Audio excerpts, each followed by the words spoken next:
Bonjour chers frères et sœurs dans le Seigneur. C'est une joie pour moi de vous retrouver encore pour une nouvelle étude biblique et nous poursuivons notre thème du salut, ce salut infini que notre Seigneur et Sauveur Jésus-Christ nous a acquis par sa mort à la croix de Golgotha. Après avoir étudié avec vous les conditions du salut, donc la part que l'homme doit accomplir pour obtenir le salut. Aujourd'hui, je vais partager avec vous un autre thème, un autre sous-thème, les bénédictions qui découlent du salut. Donc les bénédictions découlant du salut. Nous allons prier. Seigneur Dieu notre Père, merci pour ton amour et pour ta grâce. Merci pour ton esprit qui a inspiré cette parole que nous lisons dans les Saintes Écritures. Daigne, Seigneur, nous conduire dans toute la vérité et que cette vérité réjouisse nos cœurs, fortifie notre foi et nous aide à vivre d'une manière qui te glorifie. Au nom de Jésus. Amen. Chers frères et sœurs dans le Seigneur, nous savons que lorsqu'une personne a entendu l'Évangile, s'est repentie de ses péchés et a cru en Jésus-Christ, cette personne est née de nouveau. Elle a reçu la vie éternelle et on dit de cette personne qu'elle s'est convertie. Cette conversion à Christ est un changement radical d'orientation, un changement radical de direction. C'est un détournement de soi-même vers Dieu. Donc la personne se détourne de sa propre vie pour se tourner vers Dieu et cela par la foi en Jésus-Christ notre Seigneur. Et c'est le début d'une nouvelle relation avec Dieu. Cette relation nouvelle s'accompagne d'une grande joie et de nombreuses bénédictions. Le fait est que même si notre apparence physique ne change pas, nous connaissons cependant de profonds changements intérieurs. Et ces profonds changements intérieurs, ce sont des désirs nouveaux que nous avons, des nouvelles aspirations, une joie et une paix intérieure qui ne dépendent plus des circonstances extérieures, mais de l'assurance de la présence de Dieu dans notre vie. Nous sommes rendus capables d'aimer notre prochain et cet amour nous motive à servir les autres. La Bible fait état de plusieurs bénédictions qui découlent du salut que nous avons en Jésus-Christ. Et nous allons en parler dans cette étude. La première bénédiction que j'aimerais partager avec vous, c'est la justification. La justification. La Bible dit que nous sommes justifiés par grâce, par le moyen de la foi en notre Seigneur et Sauveur Jésus-Christ. Mais qu'est-ce que donc la justification? Ce mot, en fait, décrit l'action de Dieu en notre faveur. C'est une action qui modifie notre relation avec lui. Par la justification, Dieu nous déclare justes. Non pas parce que nous avons fait le bien et méritons le salut, parce qu'aux yeux de Dieu, tous ont péché et sont privés de sa gloire. Nous sommes déclarés justes, je le disais, à cause de ce que Christ a fait à la croix. Je vais lire avec vous un texte qui est très parlant à ce sujet. Il s'agit de Romains chapitre 3, les versets 23 à 27. Romains chapitre 3, les versets 23 à 27. Il est écrit ceci. Car tous ont péché et sont privés de la gloire de Dieu. Et ils sont gratuitement justifiés par sa grâce, par le moyen de la rédemption qui est en Jésus-Christ. C'est lui que Dieu a destiné à être par son sang pour ceux qui croiraient victimes propitiatoires, afin de montrer sa justice, parce qu'il avait laissé impunis les péchés commis auparavant, au temps de sa patience. Il montre ainsi sa justice dans le temps présent, de manière à être juste tout en justifiant celui qui a la foi en Jésus. Où donc est le sujet de se glorifier? Il est exclu. Par quelle loi? Par la loi des œuvres? Non, mais par la loi de la foi. Donc ici, l'apôtre Paul nous montre que tous les hommes ont péché, mais ils sont justifiés, et cela gratuitement. Ce n'est pas un mérite. Aucun homme ne mérite d'être justifié. Nos œuvres ne peuvent pas nous permettre d'être justifiés. En fait, lorsqu'on dit que nous sommes justifiés, ce n'est pas que nous sommes rendus justes. Ce n'est pas que nous nous sommes présentés au tribunal de Dieu et Dieu a dit non, vous n'avez rien fait, alors vous êtes juste. Non, mais la justification, c'est Dieu qui nous déclare juste. Et c'est une justice qui ne nous appartient pas, c'est-à-dire c'est la justice de Christ qui nous est imputée, c'est-à-dire cette justice de Christ est mise sur notre compte. Comme une fois j'étais en train, je crois, d'enseigner sur cette mort de Jésus-Christ à la croix, en fait, il y a eu un échange, c'est-à-dire Jésus nous a communiqué sa justice. Et lui, sur la croix, il a pris notre injustice. Il a pris sur lui notre iniquité. Donc, quand nous disons que Dieu nous a justifiés, en fait, Dieu nous a pardonné nos péchés et il nous a déclarés juste sur la base de ce que Christ avait accompli à la croix. Donc, la justification implique le pardon de tous les péchés commis avant notre conversion. Donc, une fois que tu es justifié, ne continue pas à t'accrocher à la culpabilité au sujet de tes péchés passés. Aux yeux de Dieu, tes péchés sont pardonnés et effacés. Donc, quand tu es justifié, tu dois te regarder comme Dieu te regarde. Quand Dieu te regarde en Christ, il te regarde comme quelqu'un qui est juste, comme si tu n'avais jamais péché, bien que ce soit le contraire. Mais c'est la justice de Christ qui est sur toi. Et d'autre part, nous devons savoir que la justification a lieu une fois pour toutes et elle n'a pas besoin d'être renouvelée. Il est vrai que nous pouvons continuer à pécher. La Bible n'exclut pas cette possibilité pour un véritable chrétien, mais le fait de pécher n'annule pas cette bénédiction, parce que sans elle, nous ne cesserons d'être les enfants de Dieu.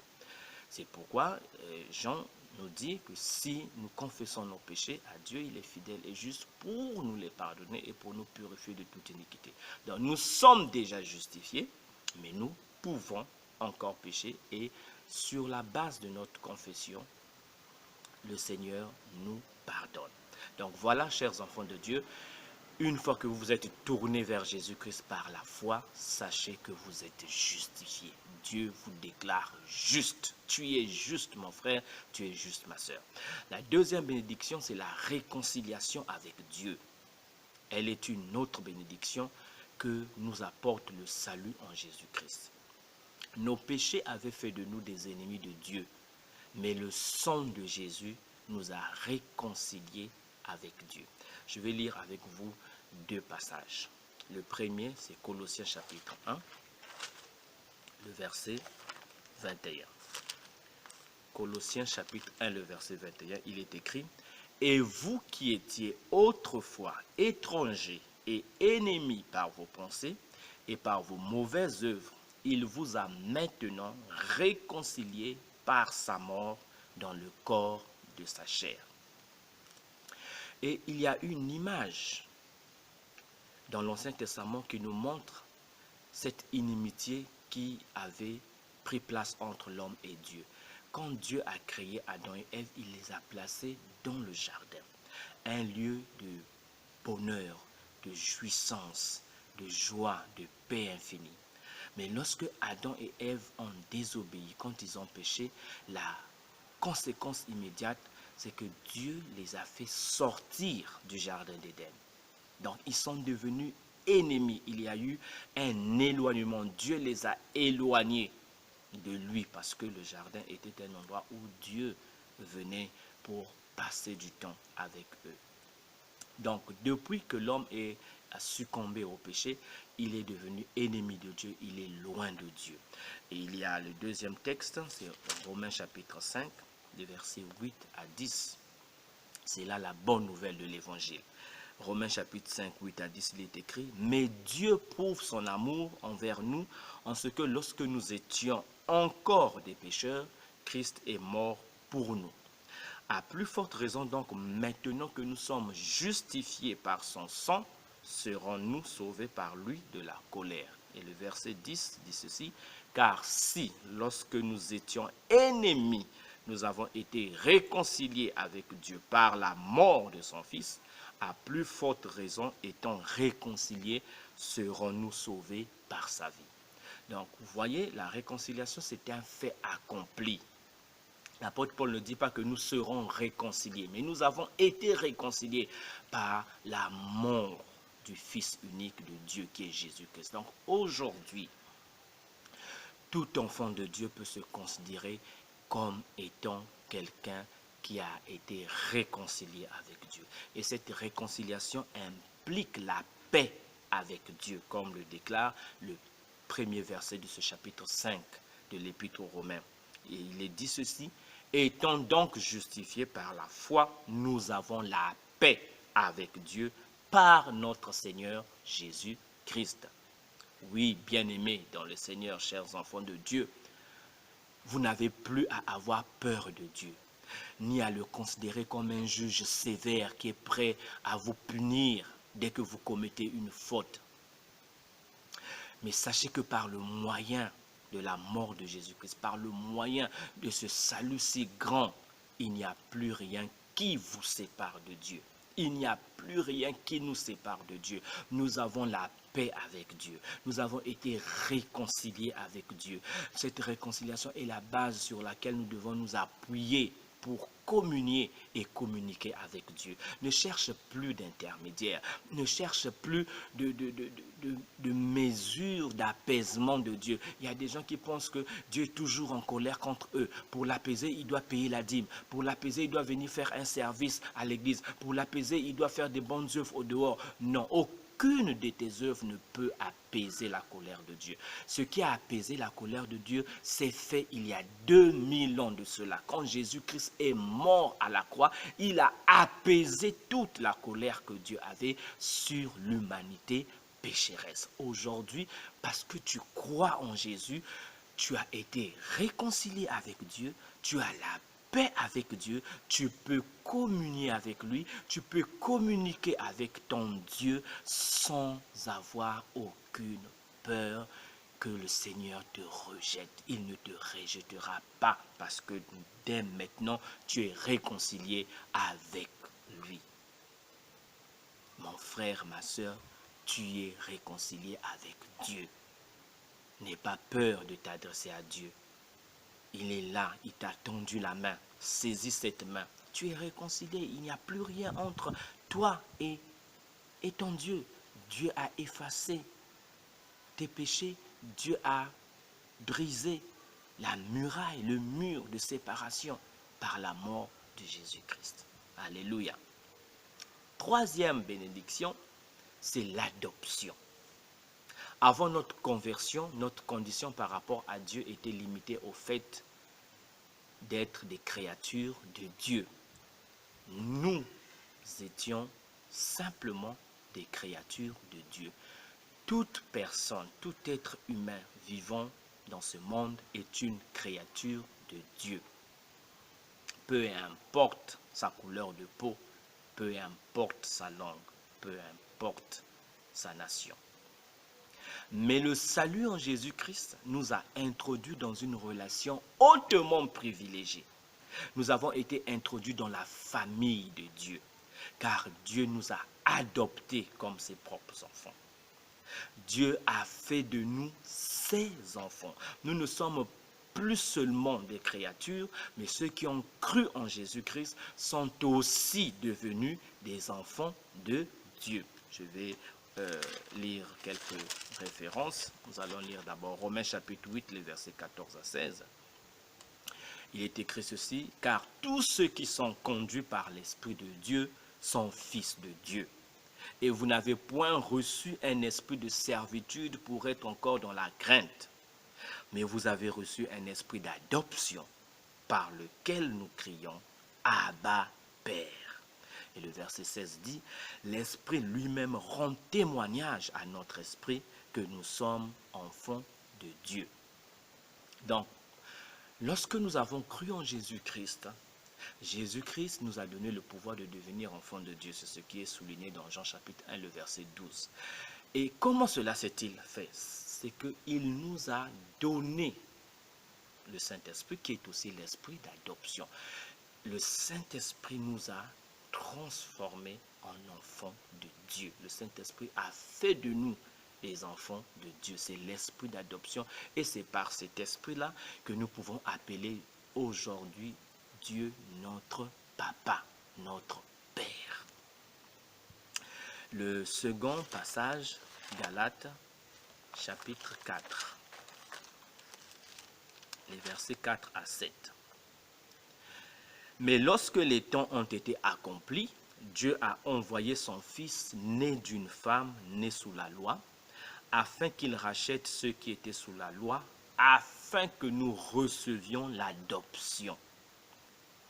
Et parce que vous êtes fils, Dieu a envoyé dans nos cœurs l'esprit de son Fils, lequel crie Abba, Père. Verset 7.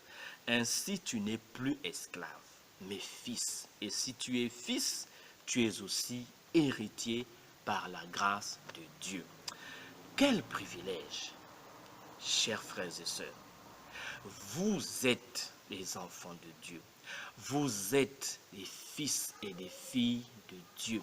Et cette condition de fils et de filles de Dieu souligne le fait que vous êtes aussi héritiers de Dieu et co-héritiers de Christ. Donc, aujourd'hui, tout véritable chrétien est un enfant de Dieu. Il n'est plus simplement une créature, mais il est un enfant de Dieu. Et ce Dieu qui était auparavant seulement notre Créateur est aussi devenu notre Père céleste. Un Père qui nous aime, un Père qui s'est engagé à pourvoir à tous nos besoins. Pourquoi, mon frère et ma soeur, t'inquiètes-tu du lendemain? Sache que tu as un Père qui veille sur toi, un Père qui t'aime, un Père qui est plus près de toi que tu ne peux l'imaginer, un Père qui sait de quoi tu as besoin. Aujourd'hui, tu peux être sûr que ce Dieu qui a créé ce vaste monde, cet immense univers, est ton Père et tu peux lui dire Abba, Père. Tu peux t'approcher de lui avec confiance et lui dire notre Père. Non pas parce que tu le mérites, mais parce que Jésus-Christ l'a fait. Jésus-Christ est mort à la croix. Jésus-Christ t'a donné la vie qui fait de toi un enfant de Dieu.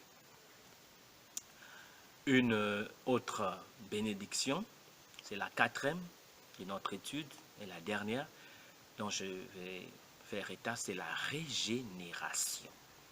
La régénération. La régénération est aussi appelée dans la Bible nouvelle naissance. Et elle est l'œuvre que le Saint-Esprit accomplit en nous pour nous délivrer de notre nature mauvaise. Cette régénération est nécessaire pour nous rendre capables d'entrer dans le royaume de Dieu. Vous vous souvenez des paroles de Jésus-Christ à Nicodème. Si un homme ne naît de nouveau, il ne peut voir le royaume de Dieu. En Jean chapitre 3, le verset 6. Il faut qu'il soit né d'eau et d'esprit. Donc cette régénération qui est la nouvelle naissance nous communique une nouvelle nature et fait de nous de nouvelles créatures, comme l'apôtre Paul a déclaré dans 2 Corinthiens chapitre 5, verset 17. Il est dit, si quelqu'un est en Christ, il est une nouvelle création, les choses anciennes sont passées, voici toutes choses sont devenues nouvelles. Oui, chers frères et sœurs, nous sommes régénérés. Lorsque nous naissons de nouveau, nous sommes nés de Dieu. Nous recevons la vie de Dieu dans notre être intérieur. Cette œuvre ne s'accomplit pas dans notre chair, non. Elle s'accomplit dans notre cœur et dans notre esprit.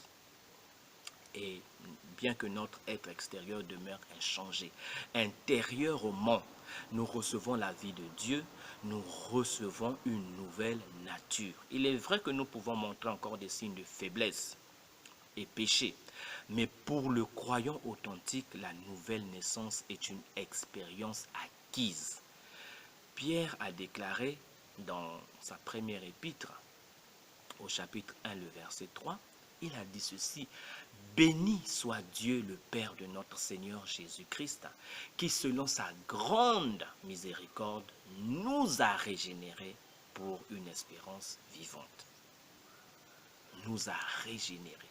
C'est pas nous régénéra, nous a régénérés. Et plus loin dans le verset 23, il dit que nous avons été régénérés par une semence incorruptible, qui est la parole de Dieu.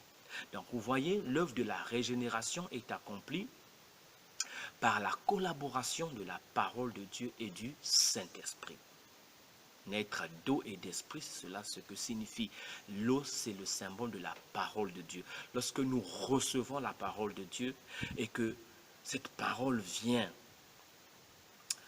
toucher, affecter notre cœur au plus profond de nous, le Saint-Esprit, lorsque nous y croyons, alors le Saint-Esprit vient et nous communique cette nouvelle nature qui fait de nous des nouvelles créatures, des enfants de Dieu.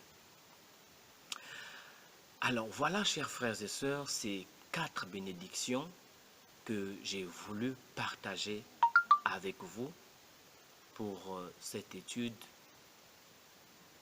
sur les bénédictions qui découlent du salut. Bien qu'il y ait encore plusieurs autres choses que nous pouvons ajouter, mais ce sont là 4 faits majeurs qui doivent nous rassurer. Nous sommes justifiés. Dieu nous a déclarés justes. Tu n'as plus à te culpabiliser toi-même. La Bible dit il n'y a maintenant plus de condamnation pour ceux qui sont en Jésus-Christ. Pourquoi? Parce que Dieu t'a déclaré juste. Voilà pourquoi il n'y a plus de condamnation qui pèse sur toi. La seule condamnation, c'est celle que toi-même tu mets sur toi. Aucun homme ne peut te condamner, aucun ange ne peut te condamner, aucun esprit ni Satan ne peuvent te condamner. Dieu lui-même t'a déclaré juste de la justice de son Fils Jésus-Christ. Par cette même œuvre de Jésus sur la croix, tu as été réconcilié avec Dieu. Tu as la paix avec Dieu. Donc tu n'as plus besoin d'avoir peur de Dieu. Tu peux t'approcher de lui avec assurance. 24 heures sur 24, la présence de Dieu t'est assurée. Approche-toi de son trône de grâce. Prie ton Dieu. Communique avec lui. Simplement. Tu es réconcilié avec Dieu. Il n'y a plus rien entre toi et Dieu. Ne cherche pas d'intermédiaire. Le véritable chrétien n'est pas celui qui, à tout bout de chemin, demande aux gens de prier pour lui. Priez pour moi, priez pour moi, priez pour moi. Il ne peut pas prier seul. Il doit passer par le moyen du pasteur. Il doit passer par le moyen de la sœur. Non.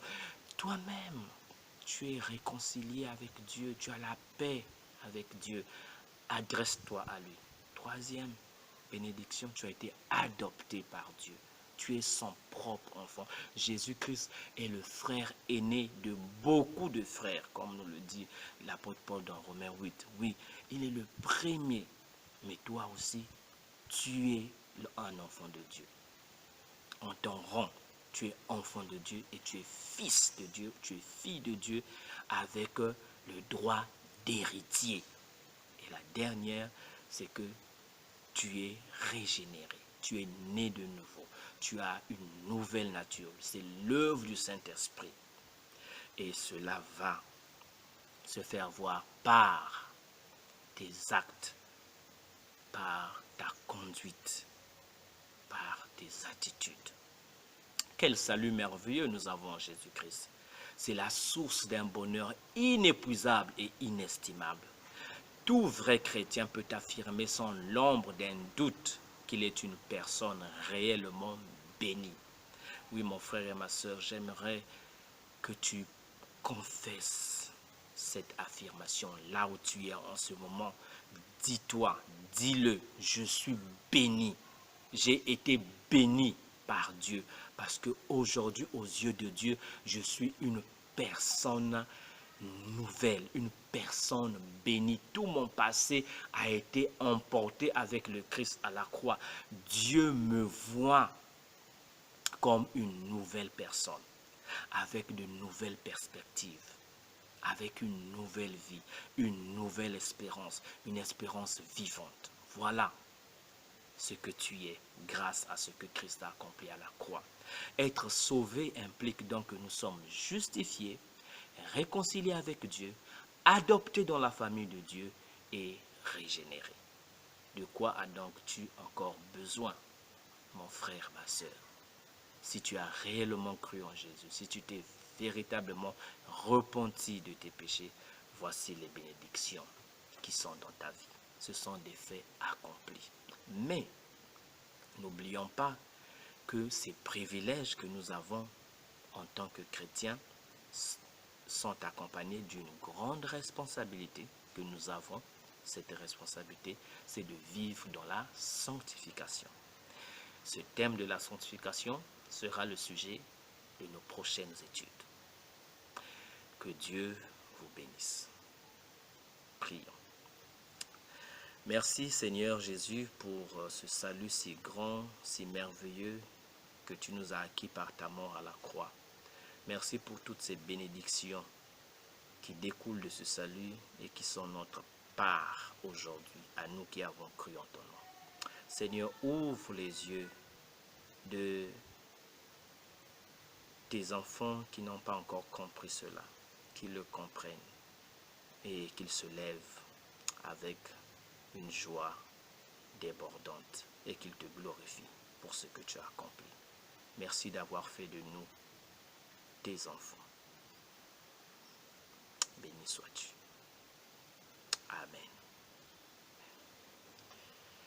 Bien, chers frères et sœurs, par la grâce de Dieu, je compte vous retrouver prochainement. Portez-vous bien. Je vous aime.